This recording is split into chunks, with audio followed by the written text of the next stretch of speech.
menengah, kemudian kenaikan cukup stabil. Di sini bisa disimpulkan bahwa indeks harga saham perusahaan industri barang untuk dikonsumsi cenderung fluktuatif. Nah, kemudian salah satu yang faktor industri yang mengalami perubahan dan perkembangan cukup besar dan cepat adalah uang konsumen good selama tahun 2018 sampai 2019. Kemudian lanjut, ini adalah tumbuhan Jokowi jasa makanan dari kemarin. Pertumbuhan laba pada sektor jasa dan industri barang bukti dari grafik di atas dapat dilihat bahwa laba dari industri barang bukti mengalami fluktuatif selama 2012 sampai 2019. Pada kuartal 1 2019 terjadi kenaikan sekitar 6,77% ya year-on-year-nya, meskipun terbilang cukup tinggi dari tahun sebelumnya, namun bisa dibilang tahun ini adalah tahun paling rendah dari tahun-tahun sebelumnya, di mana angka menyentuh sampai 8 sampai 12%. Jadi, suatu internet menurut peneliti beberapa variasi tahun 2020, pengaruh profitabilitas terhadap nilai perusahaan itu signifikan. Kemudian, menurut variasi dan masuk tahun 2021, pengaruh profitabilitas terhadap nilai perusahaan itu tidak signifikan. Kemudian variabel kedua adalah penelitian institusional. Menurut penelitian pasar ibu dan Simatupang 2019 dan Mahkamah 2019 itu profitabilitas signifikan. Kemudian ya dari data tahun 2021 profitabilitas itu tidak signifikan. Kemudian variabel ketiga Dewan Komisaris itu ada menurut pasar ibu dan Simatupang tahun 2016 terhadap profitabilitas itu tidak signifikan. Kemudian ada Pak Swarti tahun 2015 dan Imam Kono itu pengaruh yang Haris terhadap profitabilitas itu tidak signifikan.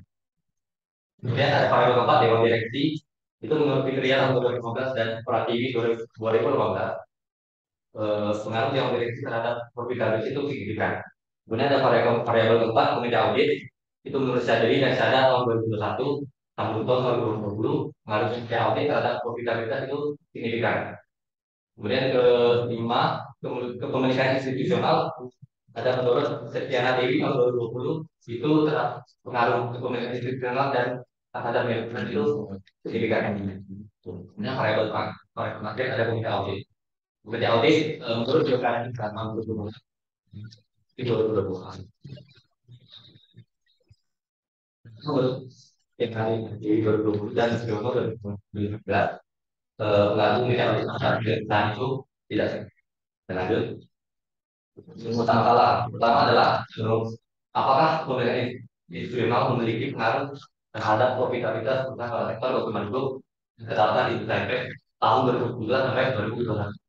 Kedua, apakah dia memiliki pengaruh terhadap profitabilitas perusahaan pada sektor dokumen grup terdapat di bursa efek periode 2012 sampai 2021. Ketiga, apakah dia memiliki direksi memiliki pengaruh terhadap profitabilitas dan dokumen grup terhadap bursa efek 2012 sampai 2021. Yang keempat, apakah komite audit memiliki pengaruh terhadap profitabilitas perusahaan menurut terdapat di KPP 2012 sampai 2021. Kelima, apakah pemerintahan institusional memiliki pengaruh terhadap nilai perusahaan pada menurut daftar pusat pada 2017 sampai 2021. Yang keenam, apakah Dewan Komisaris memiliki pengaruh terhadap nilai perusahaan para konsumen yang terdaftar tahun 2017 sampai 2021. Tujuh, apakah Dewan Direksi memiliki pengaruh terhadap nilai perusahaan terdapat di perusahaan 2012 sampai 2021. Delapan, komite audit memiliki pengaruh terhadap dilakukan untuk yang terdapat sampai 2012 sampai 2000. Terakhir, apakah profitabilitas memiliki pengaruh terhadap nilai perusahaan kalau untuk yang terdapat di 2012 sampai 2000. Lanjut. Kemudian ada dua penelitian. Yang pertama untuk menganalisis pengaruh pemilikan institusional terhadap profitabilitas perusahaan pada sektor konsumen group di bursa efek tahun 2012 sampai 2021. Yang kedua untuk menganalisis pengaruh komisaris terhadap profitabilitas perusahaan pada sektor konsumen group terdaftar di bursa efek 2012 sampai 2021. Tiga, untuk menganalisis pengaruh dewan direksi terhadap profitabilitas perusahaan pada sektor konsumen group terdaftar di bursa efek 2012 sampai 2021. Yang keempat untuk menganalisis komite audit terhadap profitabilitas perusahaan pada sektor konsumen group terdaftar di bursa efek 2012 sampai 2021. Kelima untuk menganalisis pengaruh kepemilikan institusional terhadap nilai usaha salah satu konsumber yang terdaftar di Bursa Efek dari 2020 sampai 2021. Keenam, untuk menganalisis pengaruh dewan komisaris terhadap nilai usaha salah satu konsumber yang terdaftar di Bursa Efek juga 2022 sampai 2021. Yang tujuh, untuk menganalisis pengaruh dewan direksi terhadap nilai usaha salah satu konsumber dari 2020 sampai 2021. Menganalisis pengaruh komite audit terhadap nilai usaha menurut terdaftar di KPP 2012 sampai 2021. Terakhir, untuk menganalisis pengaruh profitabilitas terhadap nilai usaha menurut yang terdaftar di KPP 2012 sampai 2021. Kemudian pendidikan dan potensi. Tugas yang pertama itu adalah tugas institusional berpengaruh menjadi terhadap profitabilitas. Kemudian potensi kedua itu adalah dewan komisaris berpengaruh positif terhadap profitabilitas. Tugas ketiga, dewan direksi berpengaruh positif terhadap profitabilitas. Kemudian potensi keempat, komite audit berpengaruh positif terhadap profitabilitas. Hipotesis kelima, dewan komisaris pengaruh positif nilai utang. Hipotesis tujuh, dewan direksi pengaruh positif terhadap nilai utang. Kemudian hipotesis delapan, ada komite audit berpengaruh positif terhadap nilai utang. Terakhir, hipotesis 9 itu ada profitabilitas pengaruh positif terhadap nilai utang. Kemudian ada metode penelitian yang saya gunakan. Audit dalam penelitian adalah sektor pertumbuhan good serta Universitas Indonesia selama 2016 sampai 2057 perusahaan. Penentuan sampel dalam penelitian ini menggunakan teknik Kurzweil dan klik, yaitu penentuan sampel berdasarkan kriteria tertentu. Satu kriteria yang digunakan dalam penelitian adalah total ada 57, yang saya gunakan adalah 43. Kemudian ada daftar sampel penelitiannya. Misalnya dulu ada AD, Saista, Alko, Tek, Budi, TK, BLTA, ICBP, IIKP, INTF, BNPNA, MLBI, Mayora Indah, PSDN, Roti, Impon, SKBN, SKLP, STTP, TBLA, atau Gajaya, Gudang Garam, dan Kain Sampurna, Indonesia Tobacco, MBA, atau dan Bismillah Dimanggur, DPLA, Undang, Lumama, Dunia Pharma, Amit Pharma, nah, PH, I, Sido, PC, Ino, Indonesia, BTO, Merate, JID, Unilever, JINT, KIJI, dan SLMT. Ini sampai saya. Ini apa penelitian itu menurut Setnyana dan Dewi Nopo. Kepemilikan institusional ya adalah jumlah saham institusi bagi jumlah saham yang beredar, dan kemudian dewan komisaris pendek menurut Setnyana dan Dewi juga jumlah anggota dewan komisaris dibagi jumlah seluruh komisaris kalian.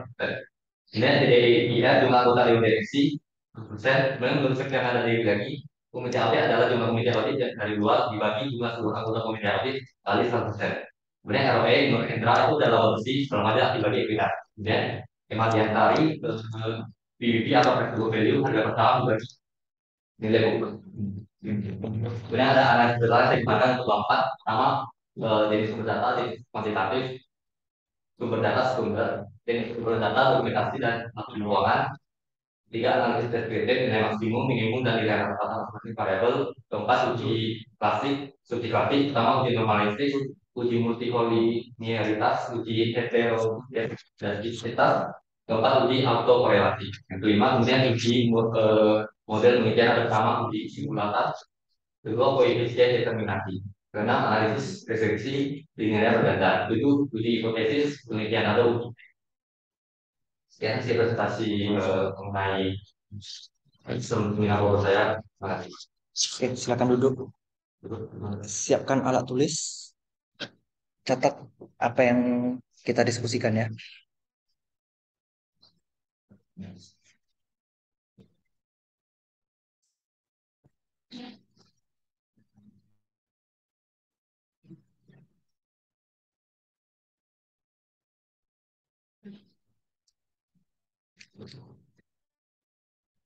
Itu lembar persetujuan proposal kamu, kok namanya Deswandi ya? Udah konfirmasi mau. Oke. Itu halaman 1.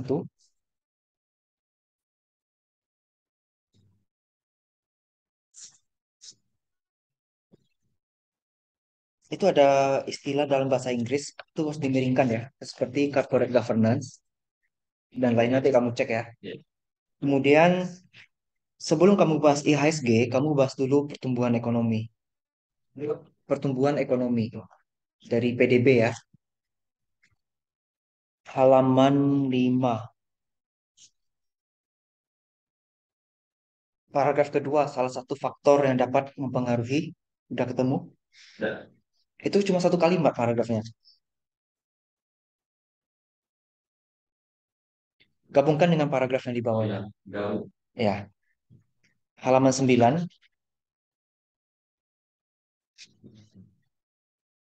saya mau tanyakan, apa yang bisa membedakan penelitian kamu dengan penelitian yang sebelumnya? Eh, Apa sih? Penelitian saya sebelumnya. Hmm.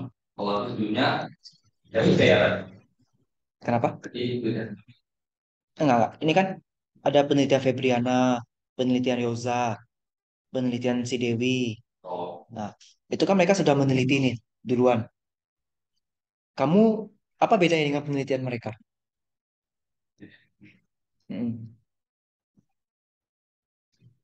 Atau kamu cuman apa yang sudah mereka kerjakan kamu ulangi gitu? oh yang beda. Ah, ah. Tapi gimana apa? Apa itu konteksnya? Oh, di bagian ini. Berarti karena ada research gap itu. Apa sudah kamu tuliskan di sini? Yang menjadi perbedaan penelitian ini adalah bahwa penelitian ini masih menemukan perbedaan penelitian sebelumnya sehingga bla bla bla gitu kan. Oh, Dituliskan. Kemudian halaman 13, kamu pakai teori agensi dan teori sinyal ya. Kaitan teori ke variabelnya belum ada. baik. Kaitan teori ke variabel. Misalnya teori agensi ini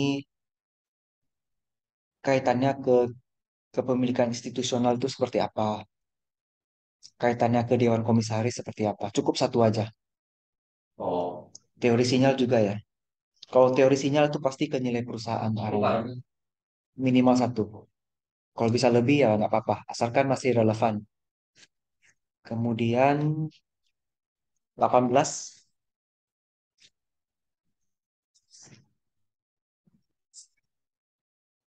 masalah rumus ini. Dewan komisaris independen. Rumusnya jumlah anggota dewan komisaris bagi jumlah seluruh komisaris. Itu agak kurang tepat. Yang benar itu adalah anggota Dewan Komisaris Independen dibagi jumlah seluruh komisaris. Karena kamu pembilang dan penyebutnya itu sama aja artinya. Nggak ada perbedaan. Bisa dipahami? Nah, berarti ya mas misalnya inti. Independen. Independen, bukan inti. Beda itu. Sama juga di halaman 19. Komite audit dari luar itu apa maksudnya? Harusnya komite audit independen dibagi jumlah seluruh komite audit. Karena kamu kan di sini, nah ini juga kalimatnya kurang tepat nih.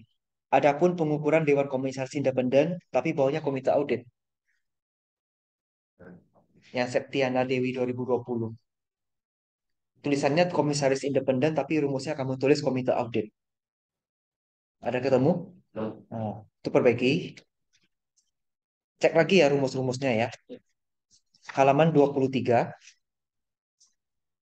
itu ada tabel ya. Sumbernya nggak ada tuh. Sumbernya rekap penelitian terdahulu atau apa gitu. Elaborasi penelitian terdahulu, rekapitulasi penelitian terdahulu, nggak. Di bawahnya halaman 23, bawah tabel. Oh, Harusnya ada sumber titik dua dari mana gitu. Enggak, ya artinya kamu merekap dari penelitian terdahulu kan. Artinya sumber titik dua, rekapitulasi jurnal penelitian, koma 2022 gitu. Harus ada sumber ya di tabel. Meskipun itu yang kamu rekap sendiri. setiap tahun. Iya, gambar juga ya.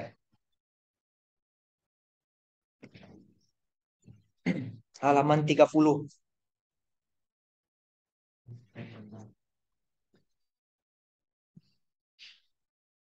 sampai halaman 33 itu ada tabel ya. Itu tabelnya kamu ringkas saja. Kamu nanti tabelnya itu letak di bagian sampel. Tabel 3.1 letak di bagian sampel ya. Baru nanti kamu bikin kolom baru. Yang jadi sampel kamu centang. Yang bukan sampel kamu silang. Tabel 3.1 kamu letak di bagian sampel. Itu kan populasi kan. Tapi letak di bagian sampel nggak apa-apa. Cuman di samping IPO kamu bikin kolom baru. Sampel, kalau dia sampel kamu centang. Kalau nggak kamu silang. Ya. Jadi tabelnya nggak perlu 3.1 dan 3.3. Karena 3.3 itu kan panjang juga kan. Jadi cukup tabel 3.1 letak di bagian yang sampel, munculkan kolom baru centang atau silang, yang mana jadi sampel atau tidak. Halaman 34, itu rumus yang tadi diperbaiki ya. Kemudian jumlah anggota Dewan Direksi itu bukan 100%. Itu kamu hitung jumlahnya. Misalnya ada 5 orang ya berarti 5 angkanya kan. Kalau kamu bikin 100% ya semuanya 100% nanti. Jadi dihitung. Tidak pakai persen. Pakai jumlah hitungan aja. Dia 3 orang berarti kasih angka 3. 5 orang kasih angka 5. Itu dia rumusnya. DDIR kan. Jumlah anggota Dewan Direksi. Itu sudah rumus. Tinggal kamu hitung. Nah, 100%-nya dicoret. Itu nggak relevan nanti. Kemudian komite audit itu skalanya rasio. Halaman 36. Uji normalitas. Yang atas. Kamu pakai dua tuh. Pakai plot atau pakai uji KS. Kamu pilih satu aja. Bebas yang mana. Kalau yang lebih disarankan pakai uji KS. Dia lebih akurat pakai itu. Karena dia pakai pengujian statistik ada angkanya. Kalau plot itu hanya berupa gambar ya. Gambar itu setiap orang bisa berbeda nanggapinya. Halaman 41. Sorry, halaman 38 juga. Uji Durbin Watson atau uji RAN.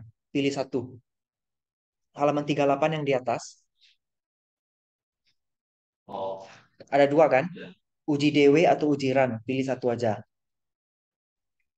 Lebih disarankan uji RAN. Karena uji DW itu kamu lihat poin yang nomor 3.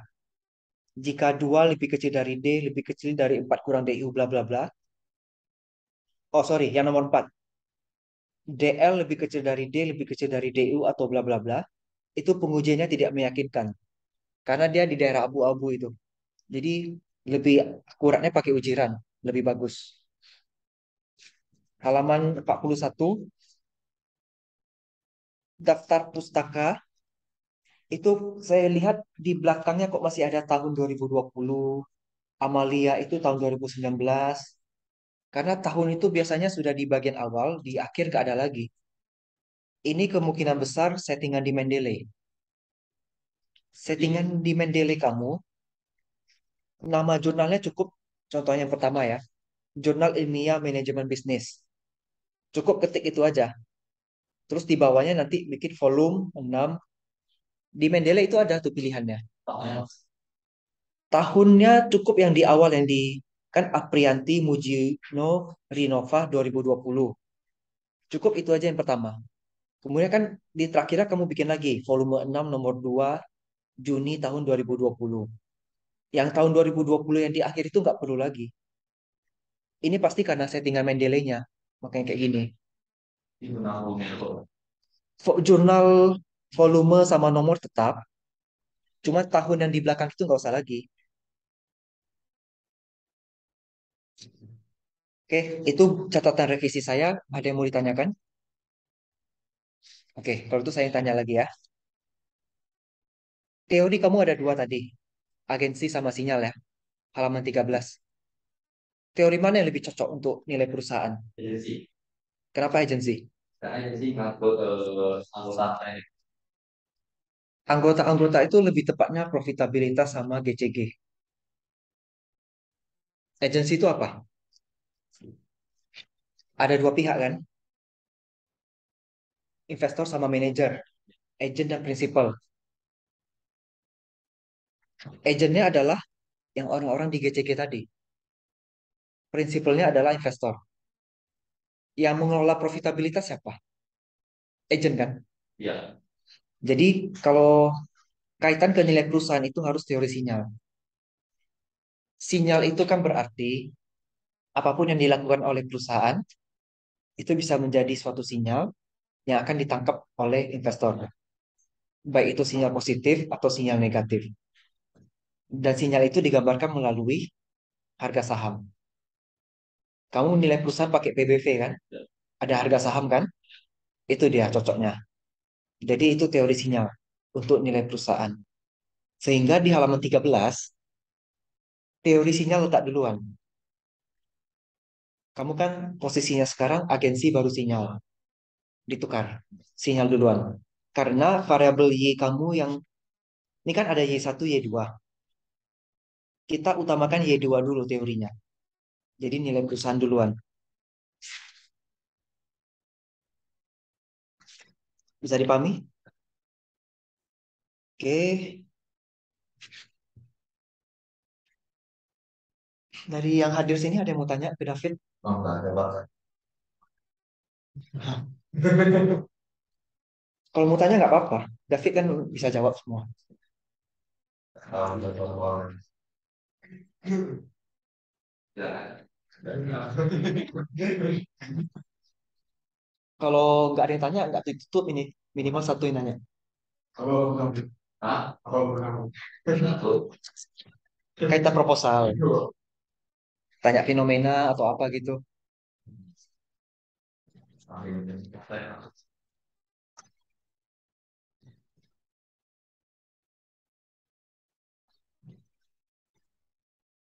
Kalau kamu, nah, satu lagi. Kamu jujur, jujur ini, ya. Ya, kenapa kamu pilih itu? Karena saya membeli program BCG terhadap probabilitas dari perusahaan. Nggak tahu juga kebetulan. Nah, cenderung kembang besar. Apa? Karena yang biasa kalau berkebutuhan untuk kembang itu stabilitas. Mm-mm. Kalau kita mentalnya pasti rugi nggak mungkin itu. Kalau Ya. kita itu nyambut, tapi probabilitas dan di Satu lagi ya, consumer goods ini kan barang kebutuhan harian ya, pasti dibutuhkan ya. Logikanya profitnya pasti bagus kan. Cuma fenomenanya kalau kita lihat kok harga sahamnya jatuh. Mungkin itu bisa kamu tambah di bab satu kamu ya. Tambah di bab satu penjelasan tadi. Penjelasannya bagus, bisa ditambah kok. Oke, kalau tidak ada yang mau tanyakan lagi, silakan ditutup.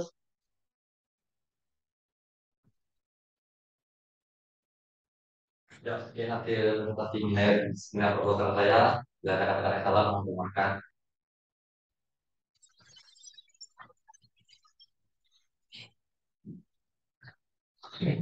Mau nonton? Ini siapa lagi ya? Hengki ya? Iya, ini gue kan. Ya, langsung aja. Silakan.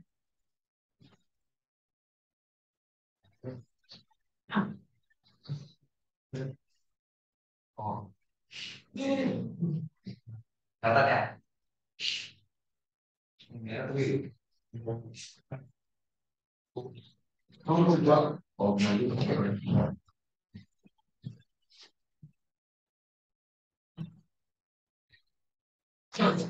oh ya guys ya. Ini di tanda tangan. Waduh. Kayaknya itu kan dari awal. Dari awal kan. Wah, itu kan. Masa itu bisa. Udah begitu. Belum bisa. Ah, itu. Ini buat kan. Nggak sesuai. Makanya. Kamu mau revisi berapa minggu? Satu minggu bisa? Kan libur kan minggu depan. Kali gue. Iya kan? Oh ini. Oh cuma di sini 2 minggu jadwal asal. Jadi gimana? Mau berapa lama? 2 minggu Bang, bisa. Tanggal 30 ya. Ya. Itu habis. Gak bisa. Nggak bisa. Nah, kamu harus langsung share screen apanya? Full screen itu. Buka PPT-nya dulu, langsung F5.